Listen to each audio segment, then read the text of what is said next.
Bonjour à tous et bienvenue dans Carnet de course, le format hors-série de l'été de course épique réalisé en collaboration avec Brooks. Avec Carnet de course, je suis parti sur les routes de France à la rencontre des plus belles histoires de course à pied. Je vous invite à découvrir aujourd'hui dans ce premier épisode Justine. Carnet de course, c'est 2 épisodes par semaine, chaque lundi et chaque vendredi jusqu'au 23 août. Bonne écoute!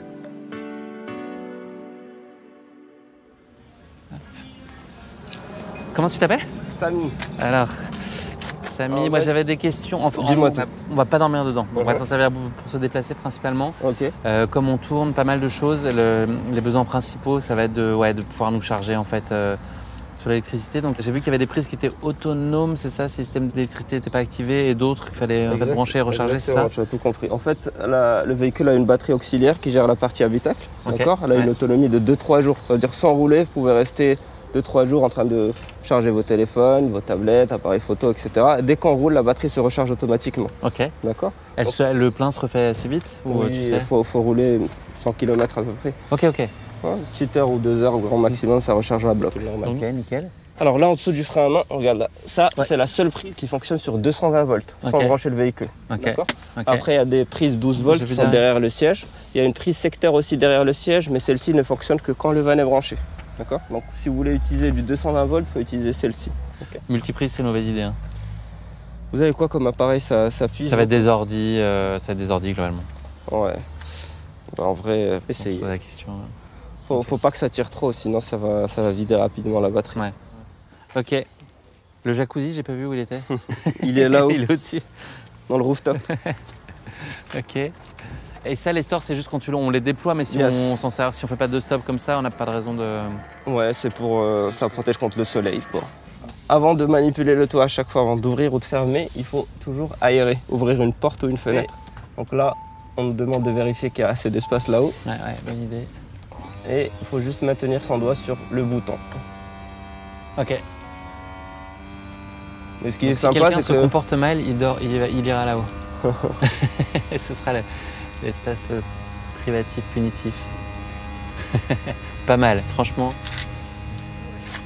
Alors ce qui est sympa, c'est qu'on peut relever le matelas aussi pour avoir plus de volume à l'intérieur. Tu vas voir. Donc là, c'est ouvert. Ouais.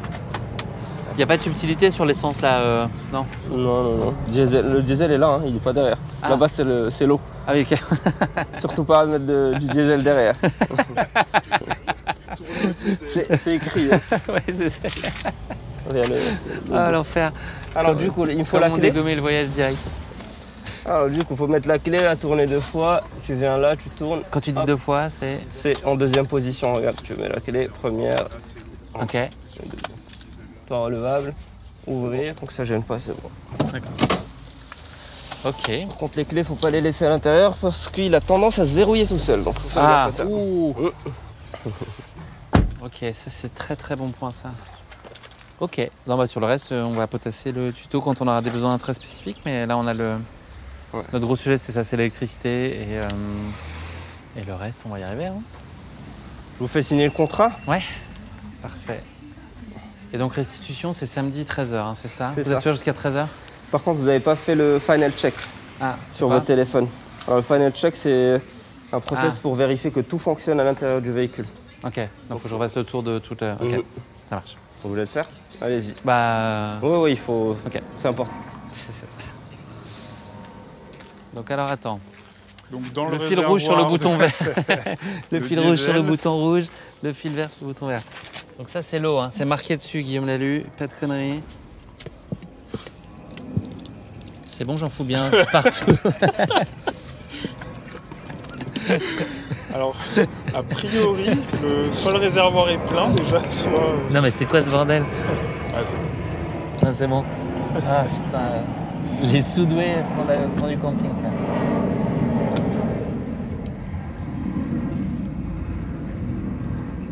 On est bon, alors ensuite... Bon je crois qu'on y est là. Je valide tout. Alors du coup, le retour c'est le 13 juillet à 13h. Ouais. D'accord. Donc il faut restituer les véhicules propres à l'intérieur, les eaux vidées. Voilà, et avec le plein. Ok. Donc je te fais signer le contrat. Merci. Hop, propre, c'est genre aspiré ou c'est juste clean, normal, sans sable partout ou autre Faut qu'il soit propre comme ça. D'accord. Ouais. C'est tout bon pour moi. Kilomètre illimité, hein, ça Illimité. Ok, cool. Profite bien. Ouais, merci, ça va super. Merci pour ton accueil, à bientôt. À la semaine pro. Ouais, à samedi, merci. Allez, ciao, ciao. Merci beaucoup, c'est cool, merci pour les micros et tout ça, sympa. À bientôt.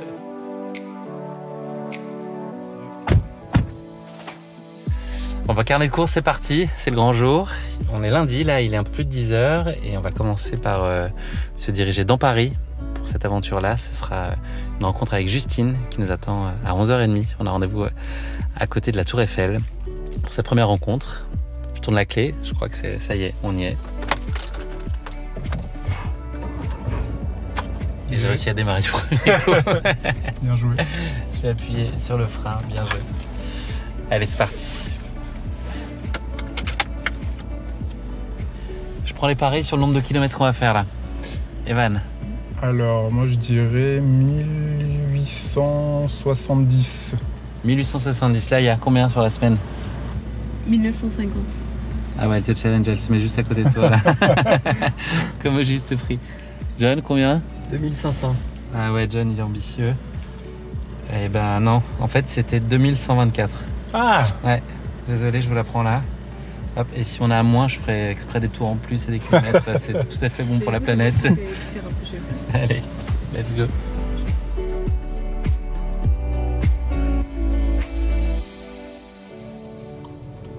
Tu veux un endroit où il peut y avoir un garage? Ouais. Ah oui. Waouh, la Tour Eiffel. Eh ben oui.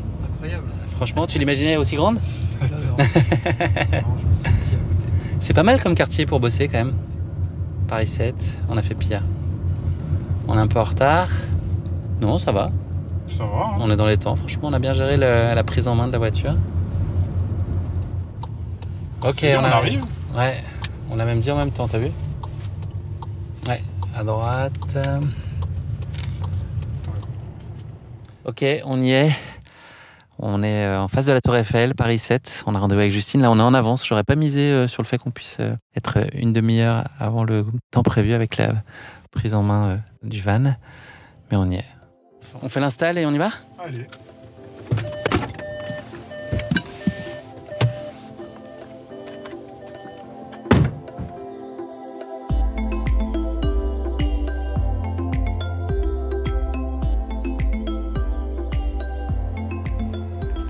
Salut. Ça va? Ça va et toi? Guillaume? Justine, enchantée. Ravi de te recevoir dans le carnet de Ravie de vous course. recevoir. C'est toi qui ouvre le bal Oui. de ce format hors série de course épique. Tu vas me D'accord. raconter ton rapport à la course à pied. Tu vas Bah, raconter très ta bien. belle histoire de course à pied. Avec plaisir. Je suis pas tout seul. Regarde, il y a John avec nous qui filme Bonjour Joy. et Evan, Salut Van. ingénieur du son, et Laïa qui est pas très très loin. Comment ça va sur une échelle de 1 à 10 aujourd'hui là? 10. Ouais, 11, 10. 12. Ah ouais, Ouais, max. ça va. Beaucoup d'énergie, toujours beaucoup de bonne humeur. Toujours. Ouais. Toujours. On va faire un petit tour, ça va? Ouais, super. Où est-ce Je qu'on est là suis. aujourd'hui? Raconte-moi. Là, on est sur mon lieu de travail. Ok. Voilà. Qu'est-ce qu'il y a comme grand monument juste à côté qu'on peut voir au On loin? a l'école militaire avec la tour Eiffel derrière. Pas dégueu comme cadre de Voilà. travail. On a Il fait- y a pire. J'ai la vue de mon bureau sur la tour Eiffel. Ok. Il y a pire comme spot. Oui, effectivement. en effet. C'est parti. Alors on va rentrer dans le vif du sujet tout de suite, Justine. Est-ce que tu peux me dire pourquoi tu cours? Pourquoi je cours? Alors, pour plusieurs raisons. Principalement parce que déjà, je peux plus me passer de la course à pied. Et si je cours pas, mes proches me le font remarquer. Ok. Qu'est-ce qu'ils te Donc, disent? Ils voient très bien que ça va pas. Va courir, t'as besoin de te dépenser. Ok. Donc, je cours avant tout pour ma santé mentale et celle de mes proches. Et sinon, je cours maintenant, moins au début, mais maintenant pour me dépasser. J'ai remarqué que quand j'arrive à atteindre mes objectifs, je prends vraiment confiance en moi. Ouais. Dans toutes les sphères de la vie, donc pas que sportivement, ça t'aide de Oui. manière générale. Voilà, je vois que je suis capable de faire des choses que j'estimais ne pas pouvoir faire avant. Et sinon, je cours aussi parce que j'ai vu que ça me permettrait de faire beaucoup de rencontres. J'ai rencontré énormément de personnes grâce à la course à pied. Je me suis fait de nouvelles amies, j'ai gardé contact avec certaines personnes que j'ai rencontrées, que ce soit lors des courses, lors d'événements, lors de diverses expériences liées à la course à pied. Donc ça me permet aussi de partager, de faire des rencontres. Est-ce que tu pourrais te présenter? T'as pas le droit de parler de sport, je sais pas si tu connais le podcast, mais il y a une petite question Oui. d'ouverture qui est une présentation sans parler de sport. Qu'est-ce que nos éditeurs doivent savoir de toi pour commencer à te connaître?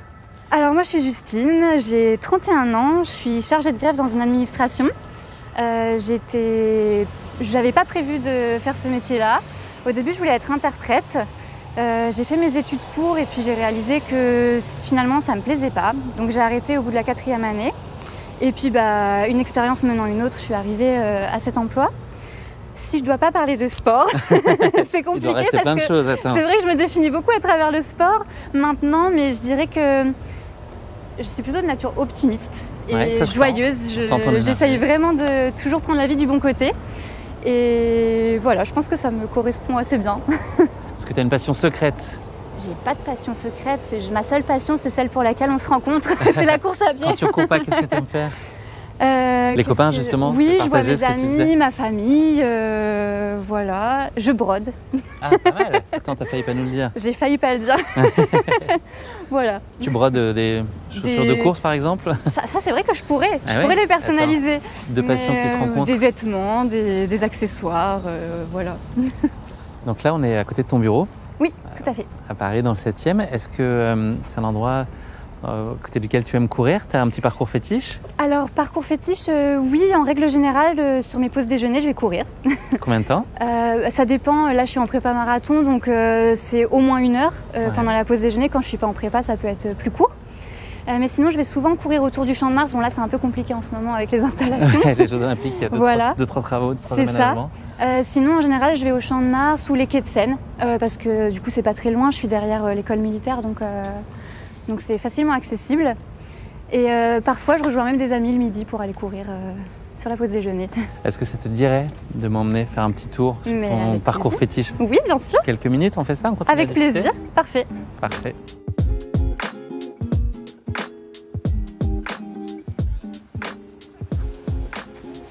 On est au Champ de Mars? Oui, tout à fait.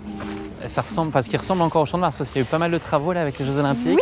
Oui. Il y a des palissades partout. En effet, la vue est moins dégagée que d'habitude. Alors, il pleut évidemment parce que c'est l'été qu'on est à Paris. Bah oui, on est en mi-juillet, c'est normal. Il y a des camions, des ouvriers, tout le monde apporte sa dernière touche au JO, mais ça va pas nous empêcher de courir. Mais carrément pas. Bon, tu commences, tu me montres? Ok, on met un pied devant l'autre comme ça. Allez hop, ok, droite, gauche. Donc oui, tu nous l'as dit, tu viens t'entraîner régulièrement ici, c'est ça? C'est un peu ton endroit privilégié? La semaine en tout cas pour le... C'est ça. Quand je travaille sur site, je viens m'entraîner ici sur la pause déjeuner. Ouais. J'arrive tôt le matin pour pouvoir prendre une assez longue pause déjeuner et m'entraîner. D'accord. Et ensuite le week-end, c'est plutôt... tu as d'autres endroits de... Alors le week-end et les jours de télétravail, je cours autour de chez moi, donc à la campagne, au nord de l'Eure-et-Loire. Ouais. Et donc oui, c'est un autre paysage, c'est plutôt les champs. Il n'y a pas de dénivelé, il n'y a pas de caillasse, il n'y a pas de terrain technique, non, c'est assez plat.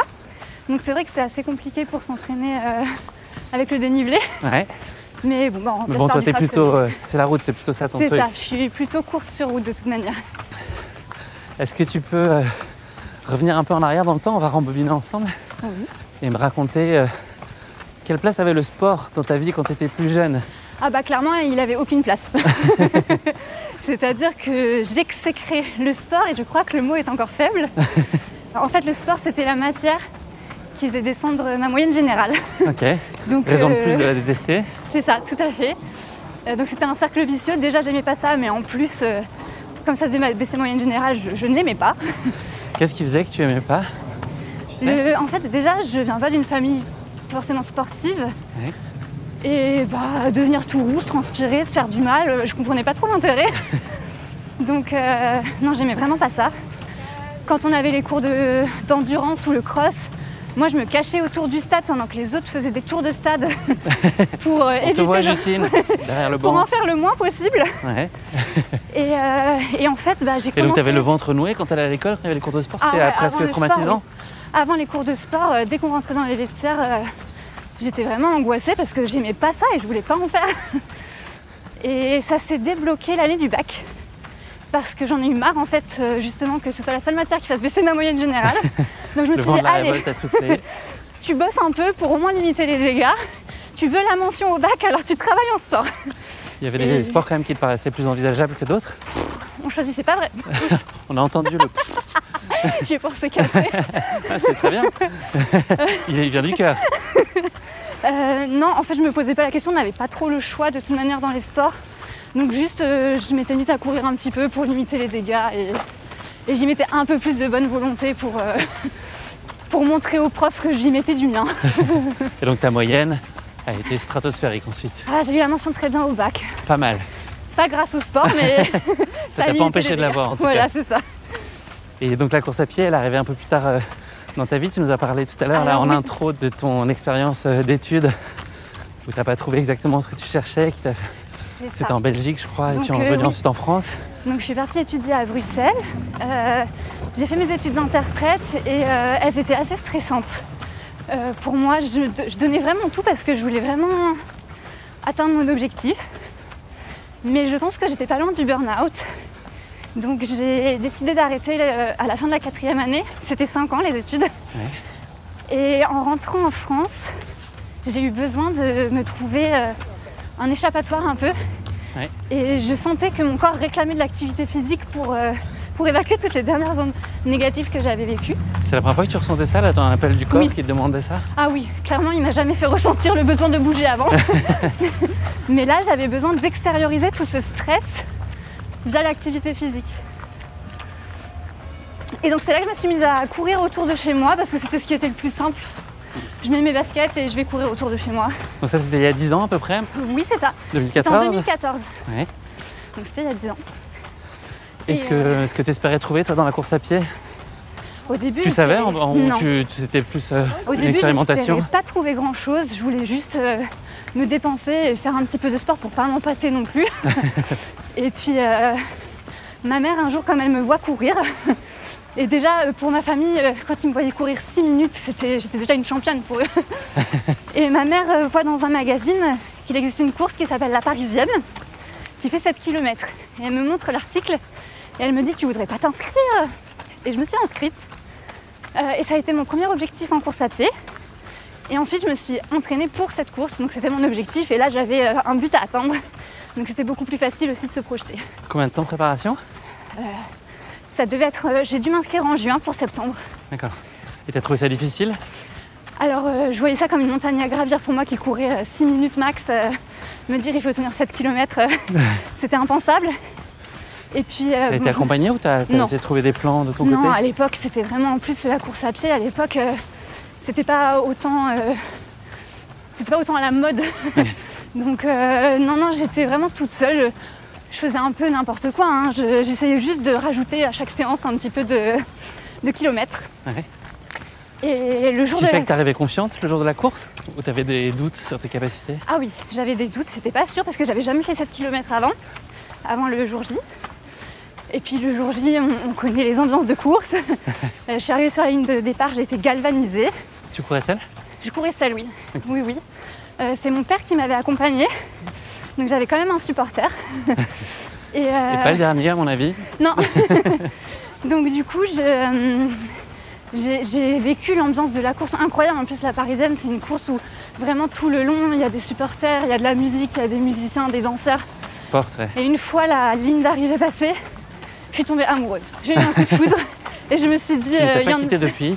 C'est ça, ce ne sera pas la dernière, clairement pas. Et voilà, c'est le début de l'histoire. Est-ce que tu as ressenti déjà un premier niveau de fierté de réussir 7 km? Ah mais j'étais super fière, j'étais la reine du pétrole. J'avais fait 7 km sans m'arrêter. Je me sentais pousser des ailes. Et t'as aimé ça en plus? J'ai aimé ça parce qu'en fait l'ambiance me portait.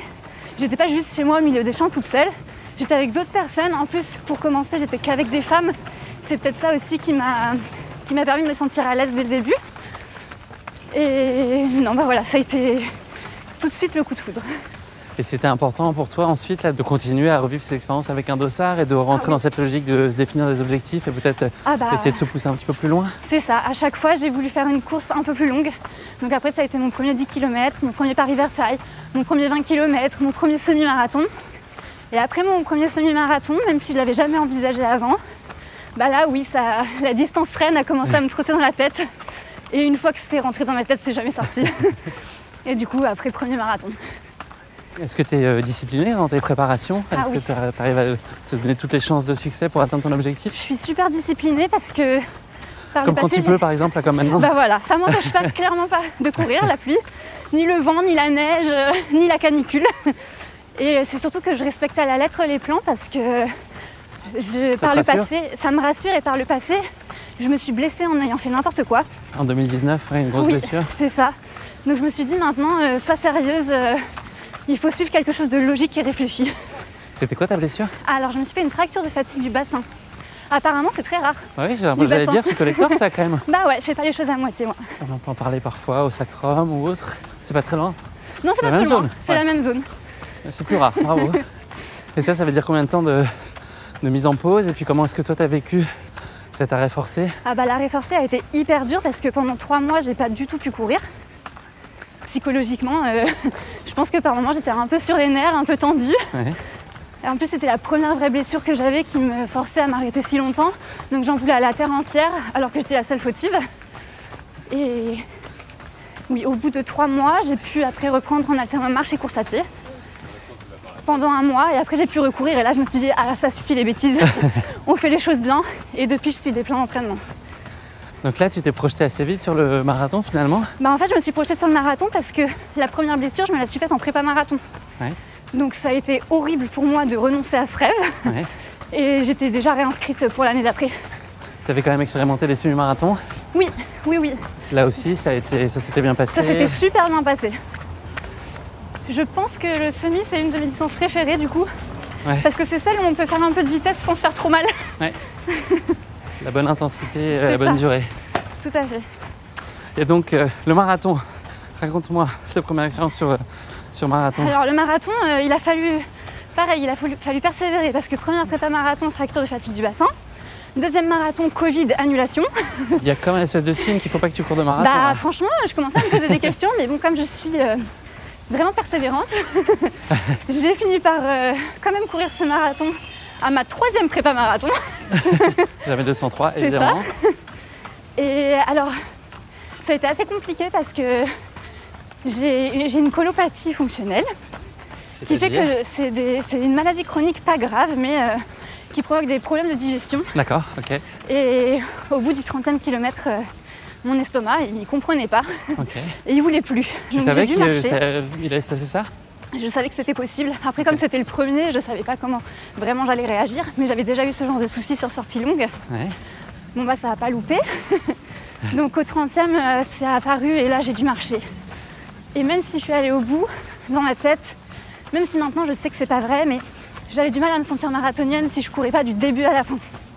Donc dès la fin de ce premier marathon, j'étais déjà inscrite à un deuxième pour essayer de le faire. Donc tu l'as pas savouré pleinement en fait, le fait d'avoir marché, ça a un peu altéré ton plaisir? Ça a vraiment altéré mon plaisir parce que j'ai surtout beaucoup souffert. Ouais. J'ai vraiment eu très très mal à l'estomac. Donc les 30 premiers kilomètres sont super bien passés. J'avais toute ma famille, mes amis et mes collègues qui étaient là pour... Des pancartes dans tous les sens. Mais oui. Donc j'étais vraiment chanceuse parce que... Très entourée. J'étais très très entourée. Et puis mine de rien, c'est aussi l'impression d'un peu décevoir parce que tout le monde est là pour nous. J'avais ma meilleure amie qui m'attendait au 30e kilomètre et elle me voit marcher au 30e kilomètre et pour moi c'était un peu un échec. Je voulais qu'elle m'accompagne en courant jusqu'à la fin. Donc bon, heureusement qu'elle était là d'un côté. Mais voilà, il y avait une petite... Un petit goût d'inachevé. Tout à fait, c'est ça. Justine, on arrive au pied de la Tour Eiffel. Là, je te propose qu'on fasse un petit break, qu'on poursuive en marchant, ça te va? Très bien. On n'a rien senti là, hein? Non. Je sais pas si ça s'entend du coup dans les micros que... Si, c'est le but aussi. Comment ça va le cardio là? Ça va. Ouais? Ça va. Combien de battements? Tu sais, t'as ta montre? 130. Bien, une petite promenade de santé, franchement. Justine, je voudrais qu'on revienne sur une autre course qui a été majeure pour toi. Je pense qu'on peut dire que c'est un point de bascule, en tout cas un marqueur très fort. Ça a été le Half Marathon des Sables au Maroc en 2022, qu'on appelle aujourd'hui le Marathon des Sables Maroc. C'est ça. Est-ce que tu peux peut-être partager avec nous ce qui t'a donné envie d'aller participer à cette aventure? Comment tu as géré toute la préparation et puis ensuite la course en elle-même, est-ce qu'elle a pu changer pour toi? Oui, alors le Marathon des Sables, je le voyais depuis un petit moment sur les réseaux sociaux, mais sans vraiment l'envisager pour moi. C'était quelque chose qui était réservé pour les coureurs héroïques à mes yeux. Et après mon 3e marathon... Tu avais peur des chiens? Non, pas du tout. Après mon 3e marathon, qui s'est très bien passé parce que celui-ci, je l'ai couru du début à la fin, donc j'étais assez fière.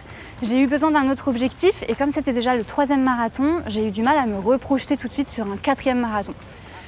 Et pour moi, je voulais vraiment à chaque fois augmenter un peu les distances, donc j'ai refait des petites courses par-ci par-là, mais il me manquait un objectif un peu plus gros.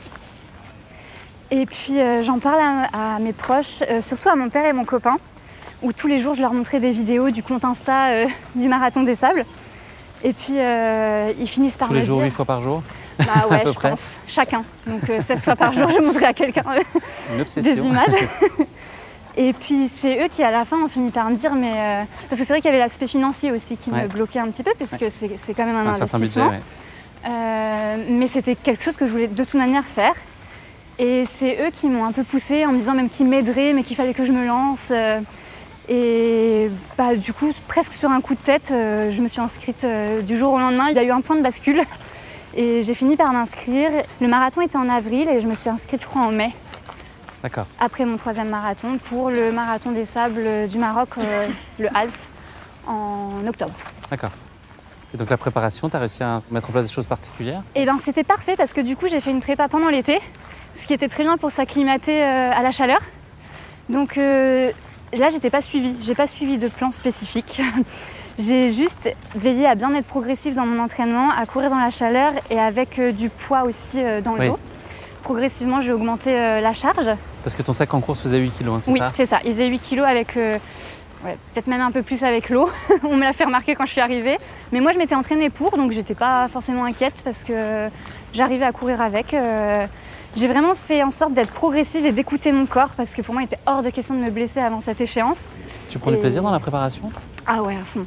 J'ai adoré, donc je partais dans mon village avec mon sac rempli de coquillettes et de spaghettis pour que ça fasse du poids. Et j'ai adoré parce que j'aime beaucoup courir dans la chaleur.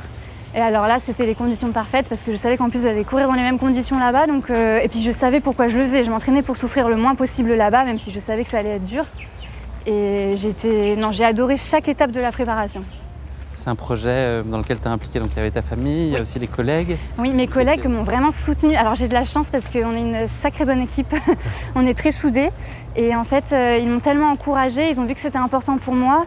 Et ils ont même participé financièrement au voyage. Petite cagnotte pour toi? Voilà, ils ont fait une cagnotte pour m'offrir les billets d'avion, aller-retour.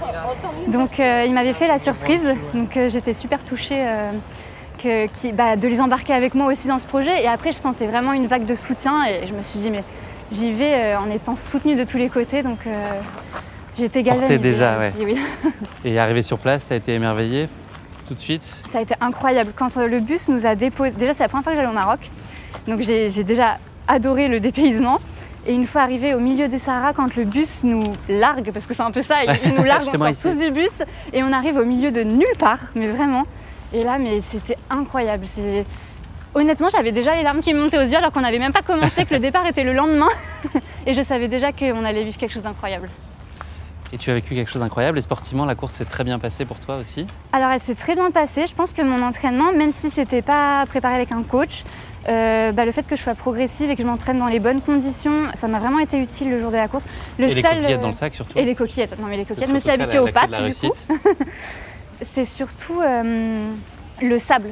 C'était le seul imprévu, c'était que j'avais pas pu vraiment m'entraîner dans le sable. Donc c'était le seul paramètre que j'avais pas pris en compte dans la préparation. Et l'autonomie alimentaire, j'avais testé les lyophilisés avant, donc c'est-à-dire que sur les pauses déj, je mangeais des lyophilisés, mes collègues testaient avec moi et donnaient leur avis. Okay. Et j'avais testé avant pour être sûre que je les digérais, justement parce que c'était cet aspect-là aussi qui me faisait peur, c'était de pas digérer les plats là-bas. Et finalement, ça s'est super bien passé. Et ça a été en vrai la plus belle expérience de toute ma vie. Tout simplement.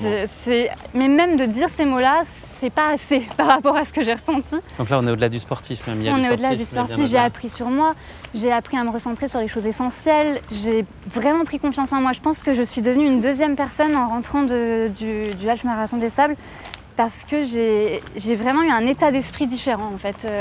Je croque encore plus la vie à pleines dents depuis cette expérience. Donc tu arrives à surfer sur cet élan-là, enfin, c'est quelque chose qui t'a structurellement bouleversé. Mais ça m'a vraiment bouleversée et même maintenant quand je re-regarde des photos, je peux ressentir les larmes me monter aux yeux juste parce que je revis les émotions du moment et que c'était juste incroyable.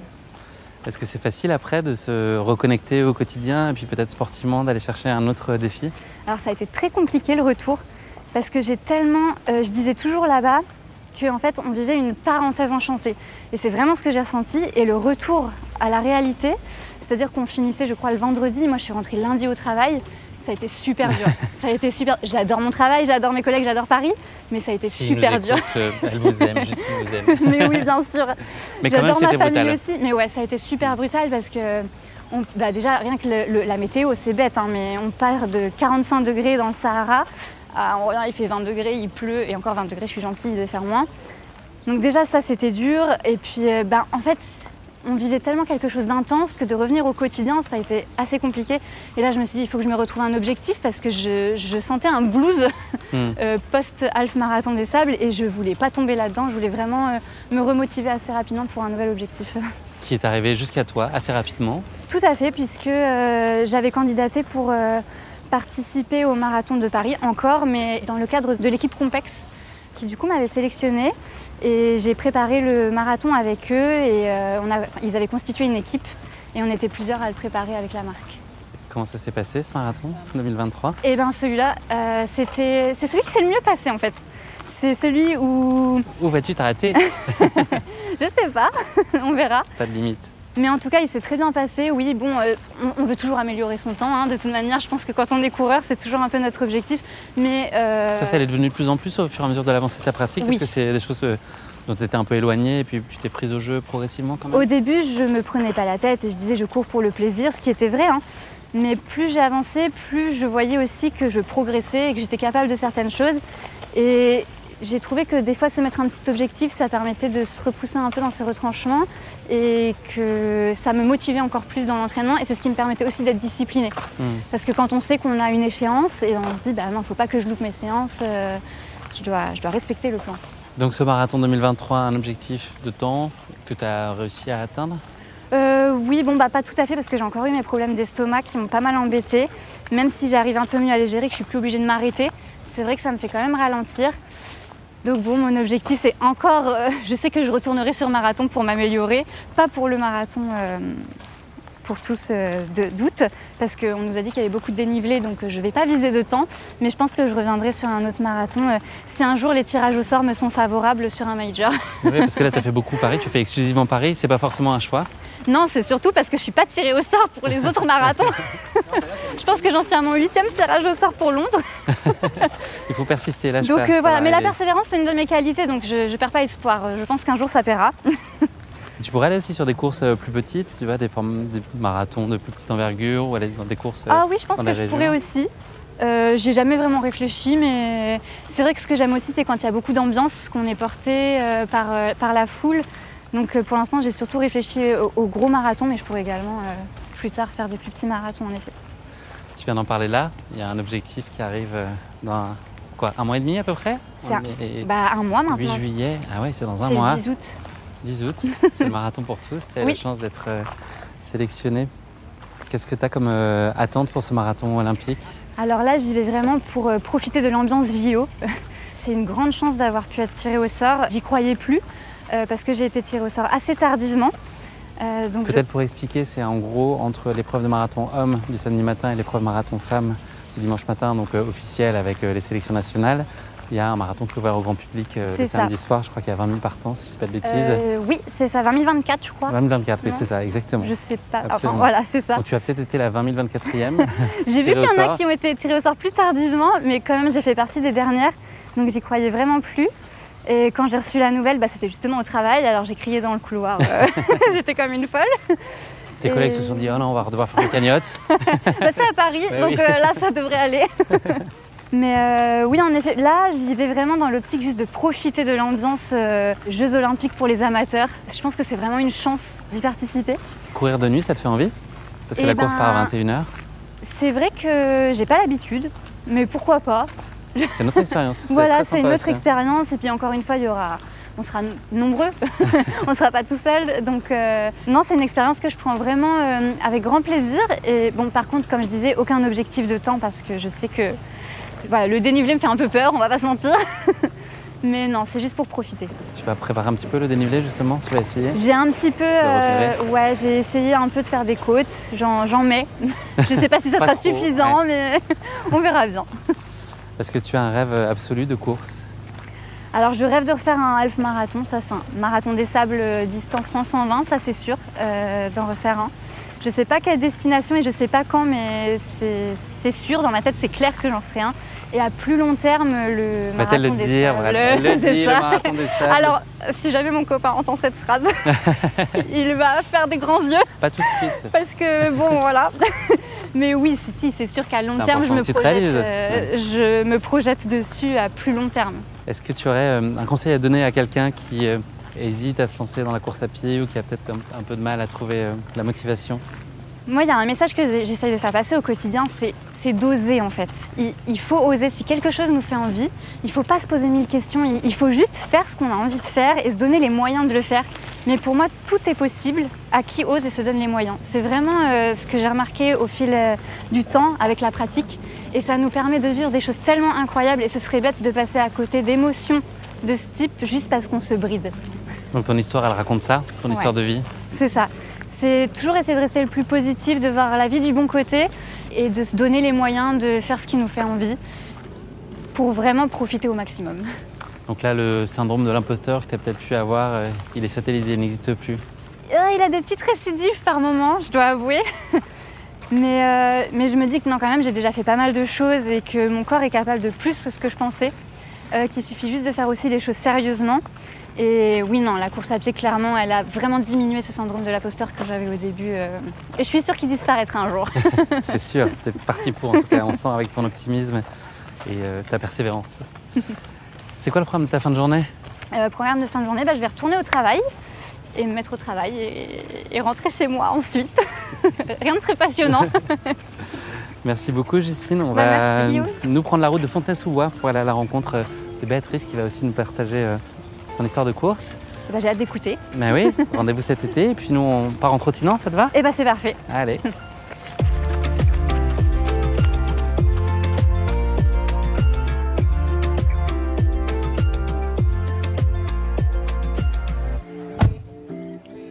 Bon, c'était bien, non ? Ouais. Donc là maintenant, Fontenay-sous-Bois. Ouais. Evan, tu te sens, c'est toi qui conduis, ça va aller ? Ça va aller. Ou la boîte automatique, ça va être sympa. À nos risques et périls, ça va bien se passer, je crois en toi. On met l'adresse du magasin, non ? On met l'adresse du magasin, ça va nous aider. Bon, en tout cas, super interview avec Justine. Maintenant, on va aller à la rencontre de Béatrice. C'est parti. C'est parti. Attention, la boîte automatique. Il faut que tu appuies sur l'embrayage. Il n'y a pas d'embrayage. Ah non, il faut que tu appuies sur le frein, alors vas-y. Et là, après, là, t'es peinard. Franchement, c'est tout en Par contre, si vous m'indiquez pas, là, je suis totalement... je pense qu'on va à droite, là-bas. Et je coupe.